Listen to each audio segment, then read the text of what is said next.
Olá! Estamos iniciando o processo de discussão do segundo grande tema a ser abordado em nosso congresso, o socialismo petista, um conceito que está presente desde a criação do partido há 27 anos. A ideia do socialismo vem de longe, faz parte da tradição dos trabalhadores no Brasil.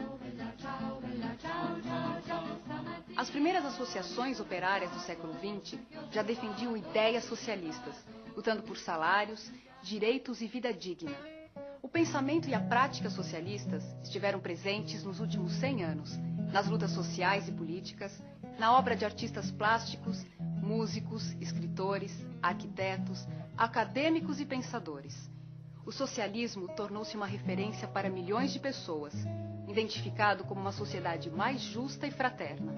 Foi na luta contra as ditaduras, contra a desigualdade e as injustiças de toda a ordem, pela criação, ampliação e garantia de direitos e pelas liberdades civis e democráticas, que os partidos de esquerda assumiram o socialismo como alternativa ao capitalismo. O PT já nasceu com propósitos radicalmente democráticos e comprometido com a luta pelas liberdades políticas e os direitos sociais. Este compromisso radical com a democracia nos fez lutar pela superação do capitalismo e pelo socialismo como possibilidade de realização da justiça social e da democracia plena. A Carta de Princípios de 1º de maio de 1979 já deixava isso claro. O PT afirma seu compromisso com a democracia plena, exercida diretamente pelas massas, pois não há socialismo sem democracia e nem democracia sem socialismo. No seu primeiro encontro nacional, o PT opta por não ter uma definição única sobre socialismo e define princípios que deveriam guiar o processo de construção da proposta socialista. O socialismo que queremos se decidirá por todo o povo, como exigência concreta das lutas populares, como resposta política e econômica a todos os anseios que o PT seja capaz de responder. O socialismo que queremos não nascerá de um decreto, nem nosso, nem de ninguém. Será definido nas lutas do dia a dia. Terá que ser a emancipação dos trabalhadores.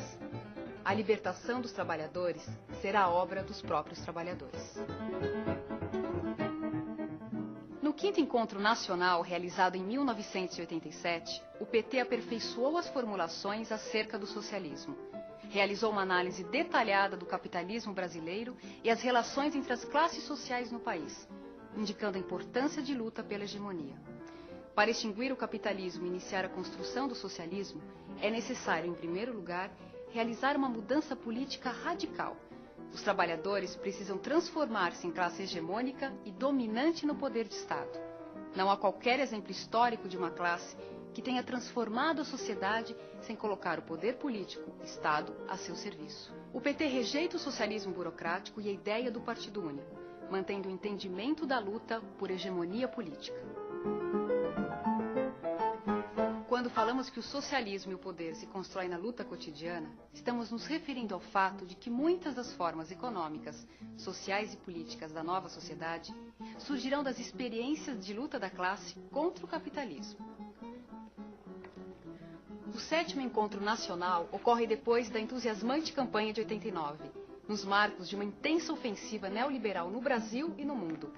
Com a queda do Muro de Berlim e o colapso em curso na União Soviética, o PT avança nas formulações sobre o socialismo petista e reafirma o compromisso com a democracia como questão estratégica.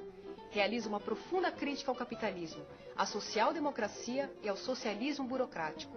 Indica também a importância do diálogo com as forças políticas comprometidas com programas democrático-populares de libertação e socialistas na América Latina e em outras partes do mundo e que encontram identidade com o projeto petista. O primeiro congresso do PT reafirmou o já definido pelo 7º Encontro e desenvolveu a elaboração de um conjunto de questões importantes para o pensamento socialista em escala mundial. A necessidade de superação dos processos de degradação da natureza e o uso de tecnologias limpas.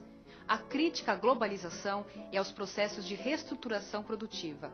O advento das novas tecnologias. A realização da reforma urbana e da reforma agrária em articulação com uma nova matriz energética. A necessidade de superação da hegemonia norte-americana por meio de uma nova ordem econômica, política e jurídica, impulsionada também pela luta dos povos latino-americanos. O primeiro congresso apontou ainda a importância dos movimentos que o PT vinha desenvolvendo para articular os partidos de esquerda no continente. Os encontros de São Paulo e Cidade do México foram as bases para a organização do Fórum de São Paulo, que é hoje um espaço de articulação da América Latina. Nesse sentido, colabora com a construção de um novo internacionalismo, fundado em valores, sujeitos e agentes políticos que estejam empenhados em construir uma nova civilização. O primeiro congresso dá continuidade às formulações anteriores. A reflexão segue afirmando o socialismo como alternativa ao capitalismo e negando as experiências do socialismo real e da social-democracia. Novamente, a democracia é afirmada como meio e fim. Quanto ao desenvolvimento, o PT entende que apenas a combinação entre o planejamento estatal e o mercado orientado socialmente será capaz de propiciar o desenvolvimento econômico com igualdade na distribuição de riqueza. As formulações estabelecidas no segundo congresso em 1999 enfatizam a elaboração de um programa democrático e popular. A crise política, econômica e social brasileira só terá solução com a vitória do campo democrático e popular.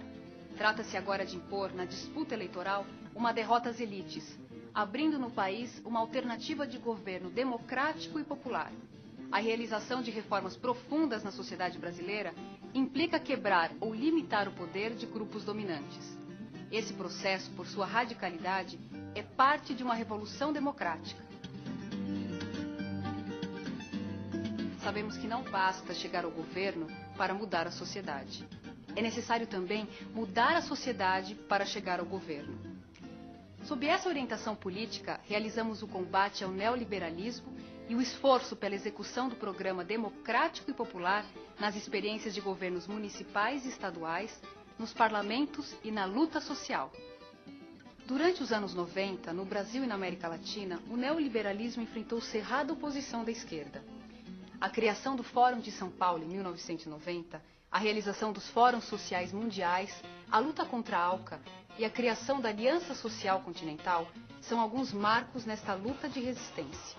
De 1998 a 2006, as forças progressistas e de esquerda vencem eleições e participam de um grande número de governos na América Latina. As transformações ocorridas no continente são tão intensas que o presidente Rafael Correa do Equador chegou a afirmar que, mais do que uma época de mudanças, vivemos uma mudança de época.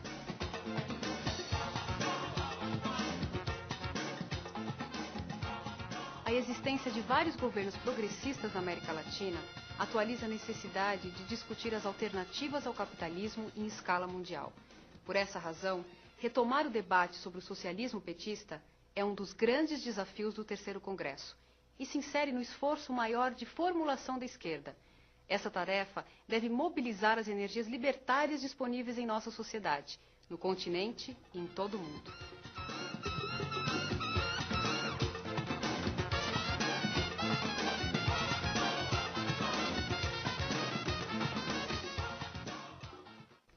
É preciso retomar algumas questões lançadas desde o sétimo encontro e nos colocarmos outras que resultam de nossa experiência política nos últimos anos. Em que medida as nossas formulações sobre o socialismo estão servindo como uma referência para a atuação cotidiana do militante petista, nos movimentos sociais, nos parlamentos, nos governos e na construção partidária? Como analisamos o desenvolvimento do capitalismo nesse período de hegemonia neoliberal? Como avaliar, em particular, seus impactos sobre o meio ambiente, a qualidade de vida, a democracia e a paz mundial? O que deve ser alterado em nossas formulações sobre o socialismo petista em função das mudanças ocorridas no capitalismo brasileiro durante os anos 90? Como combinar o objetivo socialista do nosso partido com o nosso projeto de desenvolvimento para o Brasil? Em que medida a reconstrução do planejamento estatal, a regulação do mercado, a economia solidária, o cooperativismo e a economia popular estão relacionados com nossa concepção de socialismo? Como ampliar a esfera política de participação social? Como deverão ser as instituições políticas? Como assegurar que socialismo, humanismo e ética se combinem com as práticas democráticas na ação política? É para discutir essas questões, clarear os pontos de vista e avançar no conceito de socialismo que estamos participando desse congresso. Vamos ao debate.